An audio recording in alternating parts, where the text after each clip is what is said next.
What's app کا زمانہ ہے نا، بتاتے کہ فلاں مسجد کے امام صاحب کی قربانی قبول نہیں ہوئی، وہ بھی واٹس ایپ پر ڈالا جاتا، فلاں حاجی صاحب کی قربانی قبول نہیں ہوئی، یہ بھی واٹس ایپ پہ ڈالا جاتا۔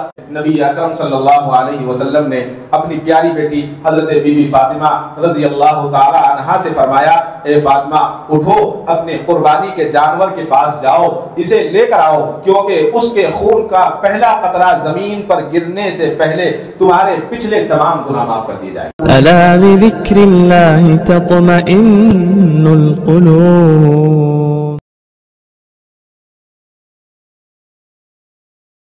السلام علیکم ورحمۃ اللہ وبرکاتہ۔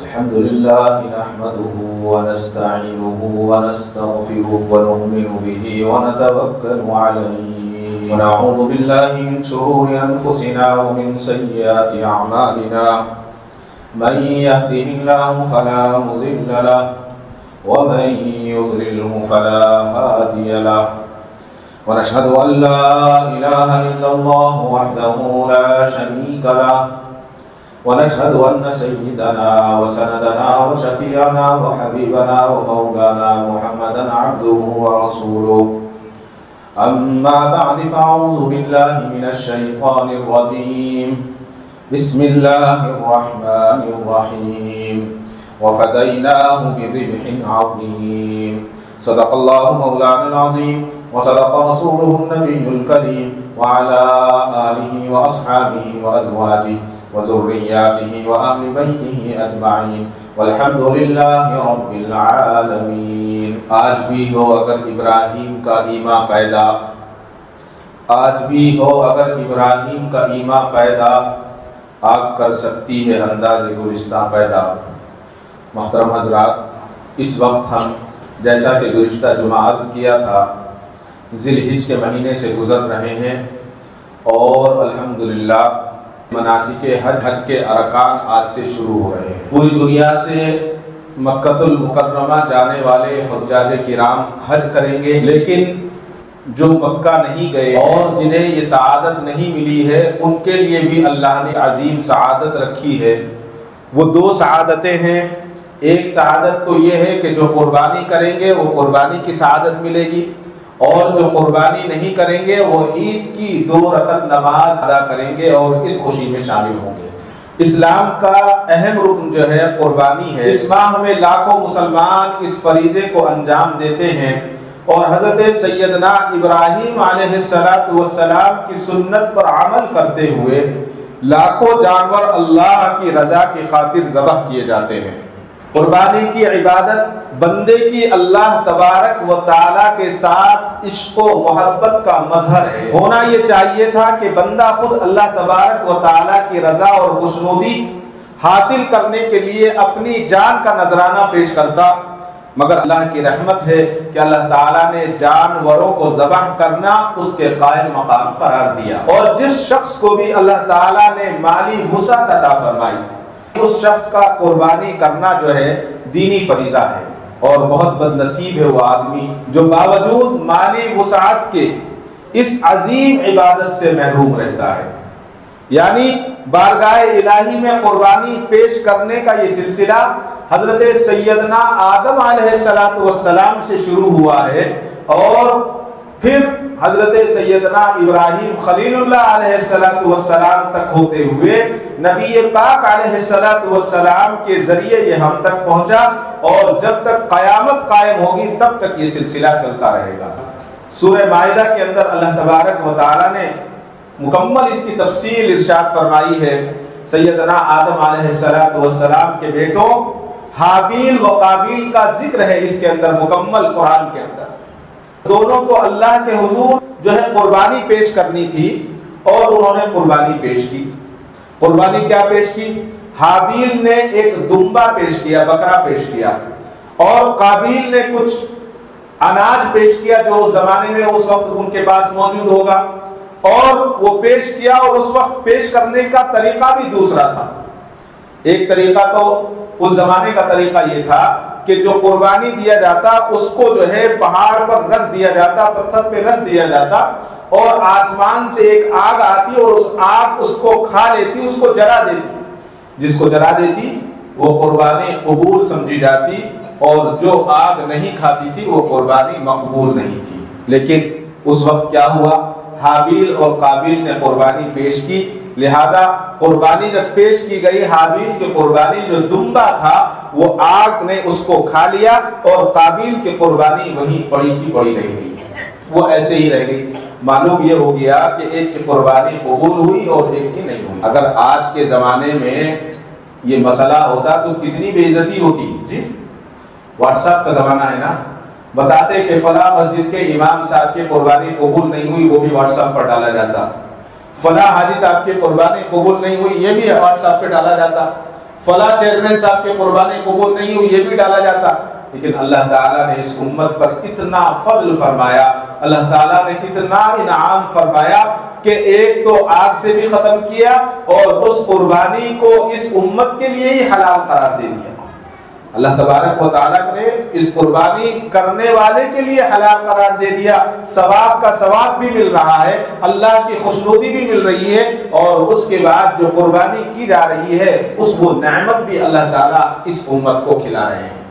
کتنا بڑا اس کا احسان ہے۔ اس زمانے میں قربانی ہوا کرتی تھی، آگ آ کر کھا لیا کرتی تھی۔ حضرت سیدنا آدم علیہ السلام کے زمانے سے قربانی ہے، لیکن طریقے مختلف رہے۔ انہی میں سے ایک قربانی عظیم صورت وہ ہے جو میں نے ابھی آپ کے سامنے عرض کی ہے۔ وہ عظیم صورت یہ ہے کہ اللہ تبارک و تعالی نے اس امت کو جو صورت عطا فرمائی ہے وہ صورت حضرت سیدنا ابراہیم علیہ السلام کے قربانی کی یادگار ہے۔ احادیث مبارکہ میں آتا ہے حضور اکرم صلی اللہ علیہ وسلم نے قربانی کی بہت زیادہ اہمیت اور فضیلت بیان کی ہے۔ چنانچہ حضرت زید بن ارقم رضی اللہ تعالیٰ عنہ فرماتے ہیں کہ صحابہ کرام رضوان اللہ تعالیٰ عنہم اجمعین نے رسول اللہ صلی اللہ علیہ وسلم سے معلوم کیا، دریافت کیا کہ یا رسول اللہ یہ بتائیے کہ یہ قربانیاں کیا ہیں؟ تو آپ صلی اللہ علیہ وسلم نے ارشاد فرمایا تمہارے باپ یعنی سیدنا حضرت ابراہیم علیہ السلام کی سنت ہے۔ صحابہ نے عرض کیا کہ یا رسول اللہ ان میں ہمارے لیے کیا ثواب ہے؟ فرمایا ہر بال کے بدلے ایک نیکی۔ عرض کیا اور اون میں؟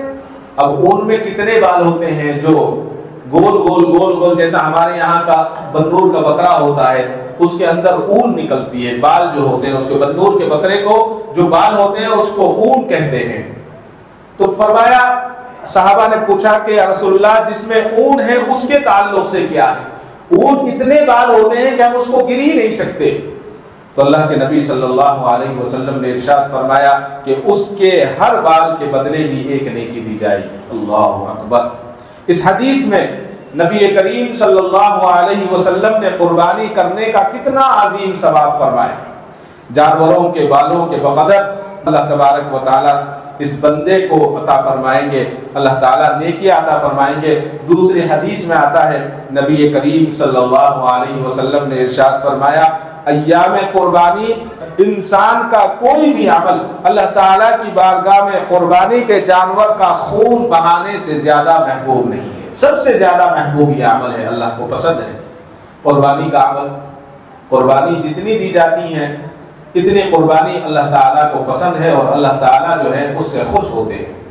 دنیا کے اندر اگر کوئی لیڈر، کوئی ہمارا خاندان کا بڑا آدمی، کوئی ایسا آدمی جس کو لوگ چاہتے ہوں، اگر یہ پتہ لگ جائے کہ میرے اس کام سے اس کو خوشی ہوگی، میرے اس کام سے یہ خوش ہو جائے گا، تو ساری کی ساری دنیا اس کو خوش کرنے میں لگ جاتی ہے۔ لیکن پتہ نہیں وہ خوش ہوگا نہیں ہوگا آپ کے عمل سے، جب بھی پتہ نہیں ہے۔ لیکن یہاں کیا ہے، اللہ تبارک و تعالیٰ خود فرما رہے ہیں کہ اس سے زیادہ کوئی محبوب عمل نہیں ہے، اور اللہ کے نبی صلی اللہ علیہ وسلم نے بھی ارشاد فرما دیا ہے کہ ادھر قربانی کی جائے اور قربانی کے جانور کا خون زمین پر گرتا نہیں ہے، اللہ تعالیٰ قربانی کرنے والے کے سارے گناہوں کو معاف کر دے۔ اور یہ جانور جب اللہ تعالیٰ کے یہاں حاضر ہوگا اس کی بارگاہ میں تو اپنے سینگوں، بالوں اور کھروں کے ساتھ حاضر ہوگا۔ اس سے کیا پتہ چلتا ہے؟ بالکل ایسے ہی جائے گا جس طرح سے دنیا کے اندر زندہ تھا۔ اسی لیے بتایا گیا ہے کہ صحت مند بھی ہونا چاہیے، جی اس کے اندر کوئی عیب نہیں ہونا چاہیے، اس لیے کہ اللہ تبارک و تعالیٰ کے دربار میں بھیج رہے ہیں اس کو۔ ایک روایت میں نبی اکرم صلی اللہ علیہ وسلم نے اپنی پیاری بیٹی حضرت بی بی فاطمہ رضی اللہ تعالی عنہا سے فرمایا، اے فاطمہ اٹھو، اپنے قربانی کے جانور کے پاس جاؤ، اسے لے کر آؤ، کیونکہ اس کے خون کا پہلا قطرہ زمین پر گرنے سے پہلے تمہارے پچھلے تمام گناہ معاف کر دیے جائیں گے۔ اللہ اکبر۔ بی بی فاطمہ نے عرض کیا کہ ابا جان، یہ انعام صرف اہل بیت کے لیے ہے، انہی کے لیے خاص ہے یا سب کے لیے ہے؟ تو نبی پاک علیہ السلام نے ارشاد فرمایا، یہ صرف اہل بیت کے لیے نہیں بلکہ تمام مسلمانوں کے لیے ہے۔ تو آپ صلی اللہ علیہ وسلم نے فرمایا یہ ہر عام مسلمان کے لیے، کوئی بھی قربانی کرے گا اللہ تعالیٰ اس کو یہ انعام عطا فرمائے۔ اب اتنا بڑا انعام، اور ہم لوگ کتنی لاپرواہی کرتے ہیں، جیسا ہم نے سن لیا ویسا ہم کر لیتے ہیں، کسی کے کہنے پر کر لیتے ہیں یا اپنے من سے کر لیتے ہیں۔ اصل میں ان چیزوں کو سیکھنے کے لیے علماء کی ضرورت ہے، مدارس کی ضرورت ہے، مفتیان کرام کی ضرورت ہے۔ تو اگر ہمیں مسئلہ معلوم نہیں ہے تو ہمیں معلوم کر لینا چاہیے، اس میں شرمانا نہیں چاہیے۔ ایک اور روایت میں نبی اکرم صلی اللہ علیہ وسلم نے ارشاد فرمایا، جس میں وسعت ہو اور وہ قربانی نہ کرے تو ہماری عیدگاہ کے قریب نہ ہے۔ کتنی سخت بات فرمائی ہے۔ اور حضرت عبداللہ ابن عمر سے روایت ہے، فرماتے ہیں کہ نبی کریم صلی اللہ علیہ وسلم نے ارشاد فرمایا، 10 سال حضور اکرم صلی اللہ علیہ وسلم مدینے میں مقیم رہے اور 10 کے 10 سال تک آپ پابندی کے ساتھ برابر قربانی فرماتے رہے۔ حضرت عبداللہ ابن عمر فرماتے ہیں کہ اللہ کے نبی نے قربانی کا حکم بھی فرمایا اور پابندی کے ساتھ قربانی بھی فرمائی۔ یہ ساری چیزیں قربانی کی اہمیت کو اجاگر کرتی ہیں۔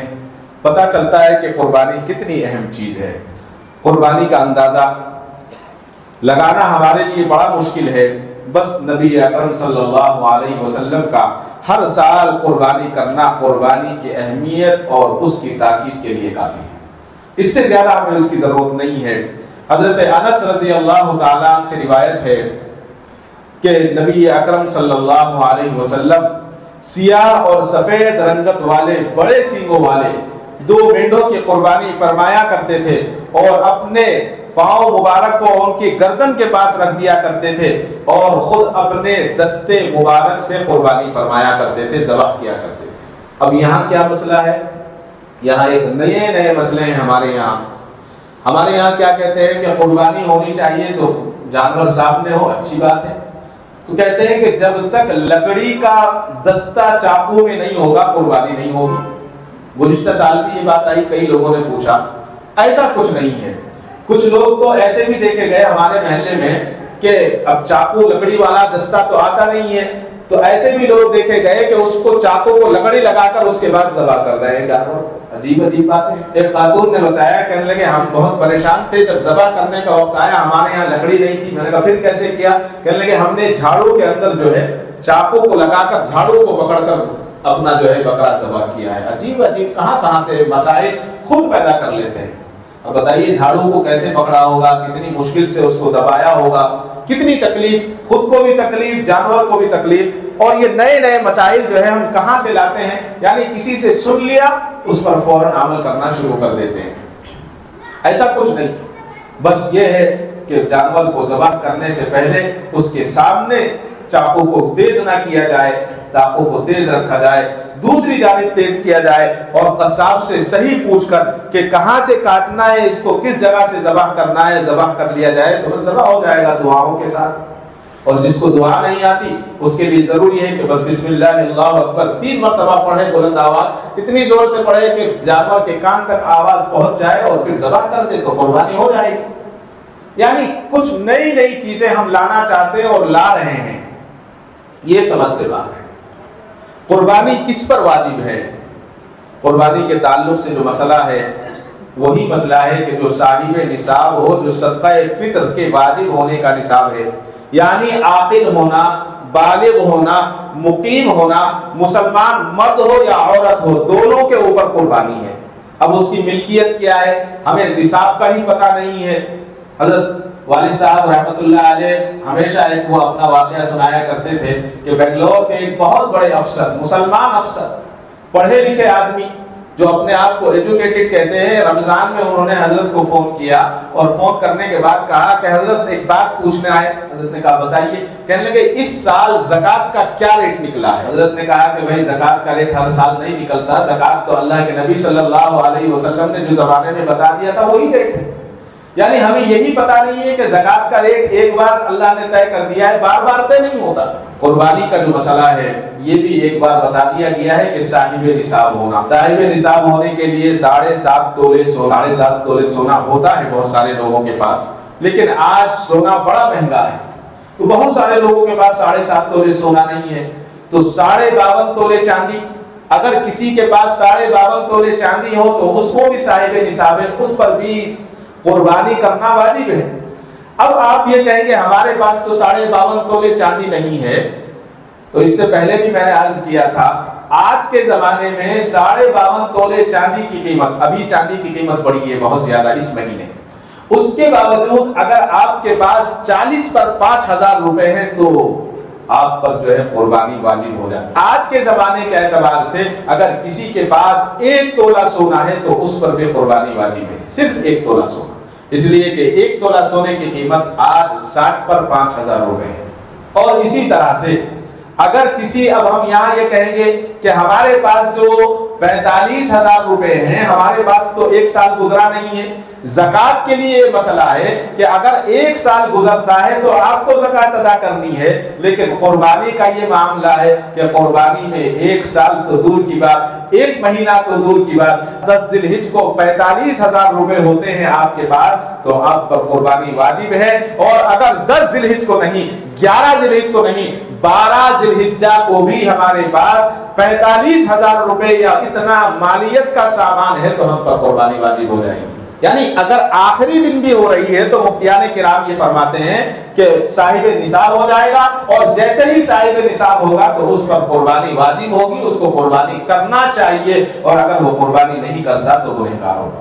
یہ مسائل ہیں، لیکن ان مسائل کو نہ ہم سمجھنے کی کوشش کرتے ہیں، اس لیے ہاں آئی ٹی کے مسائل ہیں ہم خوب سمجھیں گے، جی ایس ٹی کے مسائل ہیں خوب سمجھیں گے، اس لیے سمجھیں گے کہ جی ایس ٹی والا آ کر ہمیں ڈنڈا دے گا، اور ہمارا آڈیٹر جو ہے ہمارے ساتھ کیا حال کرے گا، ہمارا سی اے ہمارے ساتھ کیا حال کرے گا، ہمیں نہیں پتا ہے۔ اپنا کاروباری حساب کرنے کے لیے ہم اس کو سمجھنے کی کوشش کرتے ہیں اور سمجھتے بھی ہیں، سمجھنا چاہیے، اچھی بات ہے، عقل مندی کی بات ہے، لیکن جہاں دینی مسئلہ آتا ہے وہاں ہم اس کو سمجھنا چھوڑ دیتے ہیں۔ یاد رکھیے کہ اگر گھر کے اندر 4 آدمی صاحب نصاب ہیں، 4 آدمیوں کے پاس 40 پر 5,000 یا 50,000 روپے ہیں یا اتنی مالیت کا زائد سامان ہے تو چاروں کے چاروں کو قربانی کرنا واجب ہے، ضروری ہے۔ ہاں یہ ضروری نہیں ہے کہ ہم 20,000 کا بکرا خریدیں، یہ ضروری نہیں ہے کہ ہم 50,000 کا بیل خریدیں، جتنا آپ حصہ لے سکتے ہو آسانی کے ساتھ آپ حصہ لیں اور قربانی کریں۔ اور قربانی کرنے کا مقصد یہ نہیں ہے کہ ہم قربانی گوشت کھانے کے مقصد سے کر رہے ہیں، قربانی کا مقصد صرف اور صرف یہ ہے کہ کسی طرح سے اللہ تبارک و تعالی ہم سے راضی ہو جائے، صرف یہی مقصد ہے اور کوئی مقصد نہیں۔ اور گوشت تو اللہ تعالیٰ پورے سال کھلا رہے ہیں۔ پہلے زمانے میں جب شادی میں لوگ جایا کرتے تھے تو آج بھی بزرگ حضرات یہاں بیٹھے ہوئے ہیں، توڑے نکال کر دیتے تھے، اس میں 1 ٹکڑا گوشت کا ملا کرتا تھا، اس کے بعد گوشت کا ٹکڑا نہیں ملتا تھا۔ آج تو اللہ تعالیٰ نے اپنی نعمتوں کی فراوانی کی ہے، ہر گھر میں اتنا گوشت اللہ نے دیا ہے، اور اللہ تعالیٰ ہر مومن کو اتنا کھلا رہے ہیں کہ ہم اس کا جتنا شکر ادا کریں اتنا کم ہے۔ حقیقت یہی ہے کہ قربانی صرف اللہ کے نام کے لیے کی جاتی ہے اور اللہ کی رضا کے لیے کی جاتی ہے، لیکن یہاں ایک بڑا مسئلہ ہے۔ مسئلہ یہ ہے کہ ہمارا بیل سب سے بڑا ہونا چاہیے، ہمارا بکرا سب سے بڑا ہونا چاہیے، اور اس کے گلے میں سب سے خوبصورت پٹا ہونا چاہیے، اس کے بعد اس کو پورے محلے میں گھمائیں گے، پوری گلی میں اس کو دکھائیں گے۔ اور اب تو بڑا اچھا زمانہ ہے، خوبصورت، اگر 5 کیجی کا بکرا بھی ہے تو فوٹو اس طرح سے مارتے ہیں دیکھنے میں 500 کیجی کا دکھتا ہے وہ، اور رشتہ داروں کو بھیجا جاتا ہے باضابطہ، یہ ہمارا بکرا ہے، وہ اس کے بکرے کو بھیج رہا ہے۔ کیا ہے؟ اللہ کی رضا کے لیے ہم نے بکرے کو خریدا، اللہ کی رضا کے لیے ہم نے جانور کو خریدا، رشتہ داروں کو دکھانے کے لیے نہیں خریدا ہے۔ کسی نہ کسی بہانے سے بتائیں گے کہ میں فلاں جگہ سے لایا تھا، آپ کہاں سے لے کر آئے؟ اس کے پاس انتظام نہیں ہے بیچارہ، وہ کیا جواب دے گا؟ اس کے پاس طاقت نہیں ہے قربانی کی تو وہ کیا جواب دے گا؟ یا تو وہ جھوٹ بولے گا، وہ بولے گا کہ میں فلاں جگہ سے لایا ہوں، یا پھر وہ خاموش رہے گا تو اپنی ذلت محسوس کرے گا، اس کا دل ٹوٹ جائے گا، تو اس کا جواب کون؟ اس کو کون جواب دینے والا ہے؟ اس کا کون جواب دے گا؟ ہمیں اس کا اندازہ نہیں ہے۔ اور آج کل تو ایک اور بڑا مسئلہ ہے، قربانی کی الگ الگ حصے بنائے اور فریج کے اندر ماشاءاللہ بالکل سیٹ کر لیتے ہیں، بالکل سیٹ کر لیتے ہیں۔ ٹھیک ہے، اجازت دی اللہ نے، آپ استعمال کر سکتے ہیں، لیکن کم سے کم ہم اپنی گلی میں یہ تو دیکھ لیں کوئی بیوہ ایسی بھی ہے کیا جس کے گھر کبھی کبھی گوشت بنتا ہے؟ ایسا گھر بھی تلاش کر لیں جس کے بچے کبھی کبھی گوشت ایک ایک دو دو پیس کھانے کو ملتا ہے۔ اگر ہمارے پکنے سے پہلے ان کے لیے ان کے گھر میں پہنچا دیا، اور جب ان کے پیٹ میں ہو جائے گا یا گھر میں ان کے خوشبو پھیلے گی، تو آپ کے لیے جو دعائیں نکلیں گی، وہ دل سے جو دعائیں دیں گے، اس دعاؤں کا ہمارے پاس کوئی قیمت نہیں ہوگی۔ ہم 1 لاکھ روپے 2 لاکھ روپے سے وہ دعا نہیں خرید سکتے۔ جو یتیم اور بیوہ یا مسکین یا کوئی ایسے آدمی بھی ہوتے ہیں جن کے کپڑے سفید ہوتے ہیں، دیکھنے میں اچھے رہتے ہیں، لیکن ان کے پاس قربانی کا نظام نہیں ہے، وہ قربانی نہیں کر سکتے، وہ کہیں سے گوشت مانگ نہیں سکتے ہیں۔ اگر ان کے گھر گوشت پہنچ جائے اور پہنچنے کے بعد ان کے بچے جب اس گوشت کو کھائیں گے تو آپ کو کتنی دعائیں دیں گے، ان کی عید ہو جائے گی۔ قربانی کا اصل مقصد یہی ہے۔ قربانی کا ایک مقصد تو یہ ہے 10 ذی الحجہ سے 12 ذی الحجہ تک ہمیں جانوروں کے خون کو بہانا ہے، یہ اللہ کو سب سے زیادہ پسند ہے۔ لیکن قربانی کا دوسرا مقصد یہ بھی ہے کہ ہم اپنے نفس کو قربان کریں، ہم اپنے جی کو قربان کریں، ہم اپنی ناک کو قربان کریں، اور ایسی قربانی دیں کہ جس سے صرف اور صرف اگر کوئی راضی ہو تو وہ اللہ راضی ہو جائے۔ حضرت مولانا یعقوب صاحب مجددی رحمت اللہ علیہ ہمارے بزرگوں میں سے گزرے ہیں، بات کہیں اور جا رہی ہے لیکن عرض کر دوں، حضرت بہت بڑے تاجر تھے، مالدار تھے۔ تو حضرت کی اہلیہ نے ایک دن کہا کہ بچی کی عمر بڑھ گئی ہے، 15-16 سال عمر ہو رہی ہے، آپ کو کچھ خیال نہیں ہے؟ انہوں نے کہا کیا ہوا کہ بچی کا نکاح کرنا ہے؟ کہا کہ بالکل کر دیں گے، رشتہ تو ہو گیا ہے۔ کہا کہ کب کریں گے؟ کہنے لگے کسی دن بھی کر دیں گے، جب آپ لوگوں کو سہولت ہو تو کر لیں گے۔ انہوں نے کہا ایسے کیسے ہوگا؟ شہر کے اندر ہماری بڑی عزت ہے، خاندان بڑا ہے، رشتہ دار بہت زیادہ ہے، ایسا کرتے ہیں کہ ایک تاریخ طے کر لے اور رشتہ داروں کو بلا لے۔ حضرت نے کہا کہ نہیں، میں نکاح ایسا کرنا چاہتا ہوں کہ اللہ راضی ہو جائے، میں ایسا رشتہ نہیں کرنا چاہتا۔ کہا کہ پھر خاندان والے کیا کہیں گے؟ کہیں گے کچھ نہیں کہیں گے، کیا کہیں گے؟ تو حضرت کی اہلیہ نے کہا کہ آپ ہماری خاندان میں اور خاندان والوں کی ناک کٹوا دیں، ہماری ناک کٹ جائے گی، اتنا بڑا خاندان، مالدار خاندان، اور بچی کا نکاح صرف ایسے ہی مسجد میں کیا اور بھیج دیا۔ حضرت لڑکے والوں کے یہاں گئے اور ان سے کہا کہ بھائی میں نکاح کرنا چاہتا ہوں، کب چاہتے ہیں؟ انہوں نے کہا کہ فلاں دن کر دیں۔ طے ہو گیا۔ سارے رشتہ داروں کو حضرت نے اطلاع کروا دی کہ عصر کی نماز میں مسجد میں آ جائیے، نکاح ہے۔ سب لوگ آ گئے، خاندان والے سارے ناراض، کہا کہ ہماری ناک کٹوا دی اور ہمیں بے عزت کر دیا، خاموشی کے ساتھ نکاح کر رہے ہیں مسجد کے اندر۔ اب جب سب لوگ بیٹھے تو کسی نے کہا کہ حضرت مسجد بھر گئی ہے، سارے رشتہ دار آ گئے ہیں، آپ ایسا کریں تھوڑا سا کچھ بیان بھی کر دیں۔ حضرت بیان کے لیے بیٹھے۔ حضرت نے کہا کہ آج بیان کی ضرورت نہیں ہے، نکاح کے متعلق جو باتیں عرض کرنی تھی کر دی، مجھے ایک بات آپ لوگوں سے کرنی ہے۔ کہا کیا بات؟ کہا کہ ہر آدمی سے گزارش ہے، یہاں جتنے بیٹھے ہیں سب اپنی ناک چیک کر لیں، سب کے ناک ہے یا نہیں ہے۔ عجیب مسئلہ ہے، سب نے کہا کہ ناک تو ہے کہ نہیں، سب اپنی اپنی ناک کو پکڑ کر دیکھیں ہے یا نہیں ہے۔ سب نے کہا نہیں ناک تو ہے۔ تو حضرت نے کہا کہ میری اہلیہ کہہ رہی تھی کہ آپ نے خاندان کی ناک کٹوا دی، اس لیے میں پوچھ رہا ہوں۔ الحمدللہ سب کے ناک موجود ہے، بہت اطمینان ہو گیا ہے، اور نکاح ہوا اور حضرت نے رخصت کر دیا۔ کتنی بڑی بات ہے، یعنی صرف اللہ کو راضی کرنے کے لیے ہمیں کوئی کام کرنا ہے۔ تو یہ قربانی کا عمل، یہ جو عمل ہے صرف اللہ کو راضی کرنے کے لیے ہے۔ قربانی کا عمل یہ نہیں ہے کہ ہم اپنے رشتہ داروں کو دکھائیں، قربانی کا عمل یہ نہیں ہے کہ اپنے سے کمزوروں پر ہم ان پر روب جمائیں، قربانی کا عمل یہ نہیں ہے کہ ہم دنیا کو یہ بتاتے پھریں کہ ہم نے 8 بکرے کیے ہیں یا 10 بکرے کیے ہیں، بلکہ قربانی کا عمل اللہ تعالیٰ سے عشق و محبت کا اظہار ہے۔ قربانی کا عمل مومن بندے کی مغفرت کا باعث ہے۔ قربانی کا عمل اس بات پر انسان کو اکساتا ہے اور اس طرح انسان کو بھگاتا ہے کہ جب ہم قربانی کریں گے تو اللہ تعالیٰ ہمارے گناہوں کو معاف فرما دیں گے، اور جتنے ہمارے اندر طاقت ہے جتنے قربانی کی جائے۔ نبی اکرم صلی اللہ علیہ وسلم نے آخری جو قربانی فرمائی تھی 100 اونٹ آپ نے قربان فرمائے. آج ایک اونٹ کی قیمت کا اندازہ ہم نہیں لگا سکتے. عربی نسل اونٹ تھے, لاکھوں میں آتے ہیں.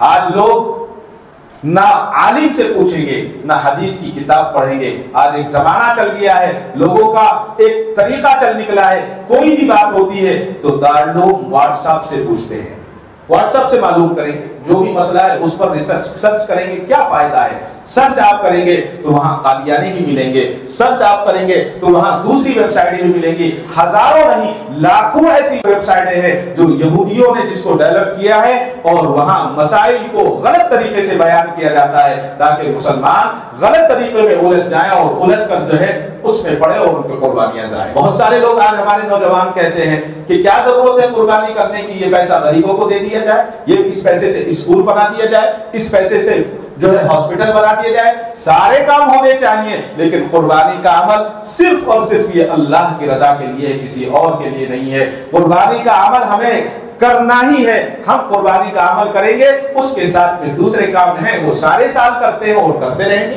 کرنے بھی چاہیے. تو قربانی کا عمل کوئی عام عمل نہیں ہے. اللہ کے نبی صلی اللہ علیہ وسلم نے 100 اونٹ ذبح فرمائے, قربان فرمائے, اور جس میں سے 60 پر 3 اونٹ اپنے دست مبارک سے آپ نے ذبح کیے, اور باقی جو قربانی تھی حضرت علی کرم اللہ وجہ کو فرمایا کہ اب آپ ذبح کرو. اتنا ہی نہیں, اللہ کے نبی صلی اللہ علیہ وسلم نے حضرت علی کرم اللہ وجہ کو وصیت فرمائی, اے علی میرے بعد قربانی کرتے رہنا. حضرت انس رضی اللہ تعالیٰ عنہ جس کی روایت راوی ہے فرماتے ہیں کہ حضرت علی کرم اللہ وجہ اللہ کے نبی کے اس دنیا سے رخصت ہونے کے بعد ہمیشہ 2 دمبا 2 بکرے نبی اکرم صلی اللہ علیہ وسلم کے نام مبارک سے ذبح کیا کرتے تھے. یہاں ایک مسئلہ اور بتانا ہے. بہت سارے لوگ جو صاحب نصاب ہیں, صاحب نصاب میں نے ابھی موٹا سا سمجھا دیا, 40 پر 5,000 روپے ہونا ضروری ہے. اگر بیوی کے پاس 40 پر 5,000 ہے تو اس کو بھی کرنی ہے, شوہر کے پاس 40 پر 5,000 ہے اس کو بھی کرنی ہے.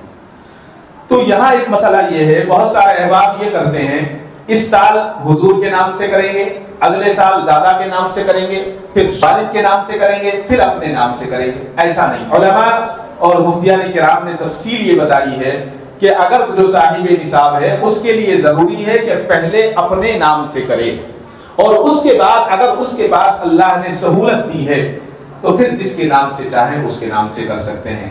ہمارے اوپر اللہ کے نبی صلی اللہ علیہ وسلم کے احسانات ہیں, ان کے نام سے بھی کی جائے, حضرت سیدنا ابراہیم خلیل اللہ کے نام سے بھی کی جائے, حضرت ابراہیم حضرت اسماعیل ذبیح اللہ کے نام سے بھی کی جائے, اور دوسروں کے نام سے کی جائے. اس میں بھی آج کل بڑا اختلاف ہے. کرنے کے بعد جو ہے مرنے والوں کے نام سے قربانی نہیں کرنی چاہیے. اہل سنت والجماعت کے یہاں ایسا نہیں ہے, ہمیں قربانی کرنی چاہیے اور قربانی ہوتی آ رہی ہے اللہ کے نبی کے زمانے سے. آج ہم وہی ہیں, بار بار واٹس ایپ پر کھول لیتے ہیں. بہت سارے مسلک ایسے ہیں جن کے یہاں نہیں ہے, وہ نہ کریں, وہ ان کا معاملہ ہے. ہمارا معاملہ یہ ہمیں قربانی کرنی ہے.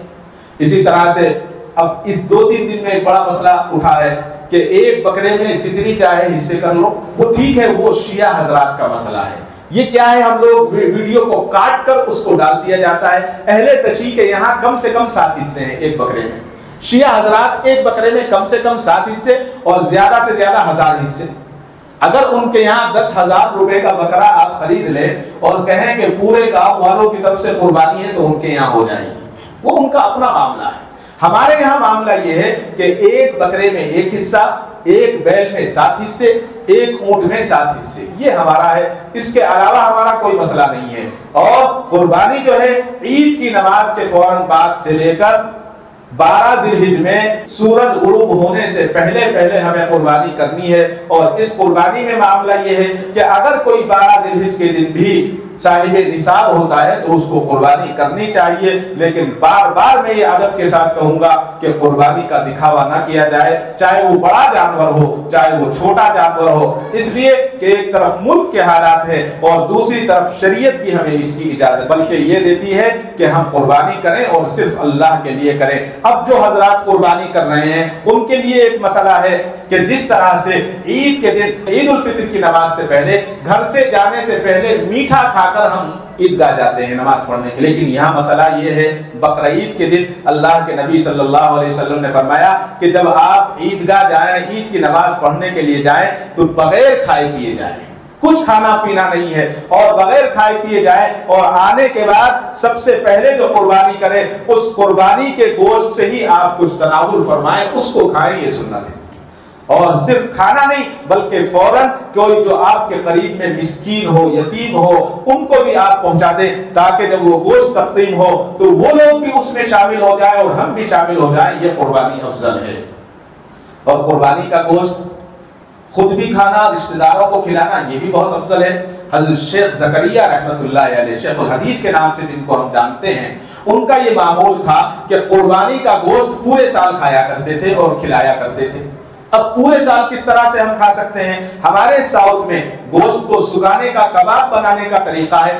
یو پی میں اور دلی میں کباب نہیں بناتے, لوگ سکاتے نہیں ہیں گوشت کو. اس زمانے میں بڑے بڑے ریفریجریٹر نہیں ہوا کرتے تھے, فریج نہیں ہوا کرتے تھے. لیکن حضرت شیخ زکریا رحمۃ اللہ علیہ کو جب معلوم ہوا کہ قربانی کے گوشت کو سکھایا جاتا ہے تو آپ نے اس کو سکھانا شروع کر دیا, اور روزانہ سینکڑوں مہمان آپ کے یہاں آیا کرتے تھے. تو حضرت شیخ کا معمول تھا کہ تھوڑا سا گوشت قربانی کا لے کر اس زیادہ گوشت میں ڈال دیا کرتے تھے, اور یہ فرمایا کرتے تھے اب یہ گوشت قربانی کا گوشت ہو گیا ہے, لہذا اس کے مستحق سب سے زیادہ میرے مہمان ہیں, لہذا میں اپنے مہمانوں کو قربانی کا گوشت کھلاؤں گا. اس طرح سے پورے سال اس گوشت کو چلایا کرتے تھے. یعنی اپنی قربانی میں سب کو شامل رکھا کرتے تھے. یہ بزرگوں کے طریقے ہیں جی. کتنا آسان حضرت نے طریقہ بتایا, اور سارے مہمانوں کو اپنے قربانی میں شامل کر لیا. ہمیشہ پورے اس سال سے لے کر آنے والی قربانی تک حضرت اپنے گوشت کو اس طرح سے چلاتے تھے اور وہ کھلایا کرتے تھے. دوسرا اہم مسئلہ یوم عرفہ کا روزہ. عرفہ کا روزہ کتنا بابرکت روزہ ہے ہم اور آپ سب جانتے ہیں. اس کی تفصیل میں اس وقت میں نہیں جانا چاہوں گا, بہت لمبی بات ہو جائے گی. یوم عرفہ کا روزہ اللہ تبارک و تعالی اس دن کی بڑی فضیلتیں ہیں. یوم عرفہ کا روزہ کب رکھا جائے؟ آج لوگ یہ دیکھتے ہیں, فون کر کے پوچھتے ہیں عرفہ کا روزہ کب ہے. وہاں عرفات کا دن جس دن ہوتا ہے مکے کے اندر اسی دن یہاں روزہ رکھ لیتے ہیں. مسئلہ ایسا نہیں ہے. مسئلہ یہ ہے جس دن ہمیں 9 ذی الحج ہمارے یہاں ہے, 9 ذی الحج کے دن کا روزہ رکھنا ہے. یہ روزہ گناہوں کو معاف فرماتا ہے اور اللہ تبارک و تعالیٰ کو بڑا مقرب ہے. لہذا ہمارے یہاں یوم عرفہ جو ہے اتوار کے دن ہوگا. اتوار کے دن کا روزہ رکھیں جو رکھ سکتے ہیں آسانی کے ساتھ. اس کی بڑی فضیلت ہے, اس کی بڑی اہمیت ہے. اللہ تبارک و تعالیٰ سے دعا فرمائے اللہ تعالیٰ مجھے اور آپ کو کہنے سننے سے زیادہ عمل صالح کی توفیق عطا فرمائے. قربانی جو حضرات کر رہے ہیں اللہ تعالیٰ ان کے قربانیوں کو قبول فرمائے, اور اللہ تبارک و تعالیٰ ہمیں اور آپ کو قربانی میں جو پریشانیاں ہیں, جو پیچیدگیاں ہیں, اللہ تعالیٰ اس کو آسان فرما دے اور اللہ تعالیٰ قبول فرمائے. انشاءاللہ عید الاضحیٰ کی نماز عیدگاہ احمد نگر چندرا لیاؤٹ میں 8 بجے ادا کی جائے گی. لہذا پہلی فرصت میں اس بار عیدگاہ میں یہ طے ہوا ہے کہ وقت پر نماز ہوگی, تاخیر نہیں کی جائے گی. لیکن نماز کے بعد عیدگاہ میں بیان ہوتا ہے, نماز کے بعد عیدگاہ میں دعا ہوتی ہے. لہذا تمام احباب سے جو عیدگاہ جانے والے ہیں ان سے یہ گزارش ہے کہ وضو کر کے جائیں, وضو کے ساتھ ساتھ اپنے ساتھ جانماز یا حاصل لے کر جائیں, کپڑا لے کر جائیں, تاکہ آپ اطمینان سے نماز ادا کر سکیں. دوسری نماز آپ کے یہاں مرکزی جامع مسجد دارالعلوم محمدیہ میں ٹھیک 7 بجے ادا کی جائے گی. 7 بجے نماز رکھی گئی ہے, اور نماز کے بعد کوئی بیان نہیں ہوگا, بیان نماز سے پہلے ہو جائے گا. لہذا جو احباب یہاں نماز پڑھنا چاہتے ہیں ان سے گزارش ہے کہ 7 بجے نماز ادا کر دی جائے گی, کھڑی ہو جائے گی جماعت انشاءاللہ یہاں پر 7 بجے. عیدگاہ احمد نگر چندرا لیاؤٹ میں 8 بجے نماز ادا کی جائے گی. اللہ تبارک و تعالی عافیت کے ساتھ اور خیر کے ساتھ اس عید الاضحیٰ کو تمام مسلمانوں کے لیے مبارک فرمائے. آمین ثم آمین. السلام علیکم ورحمۃ اللہ وبرکاتہ. کعبے پہ پڑی جب پہلی نظر, کیا چیز ہے دنیا بھول گیا, کیا چیز ہے دنیا بھول گیا.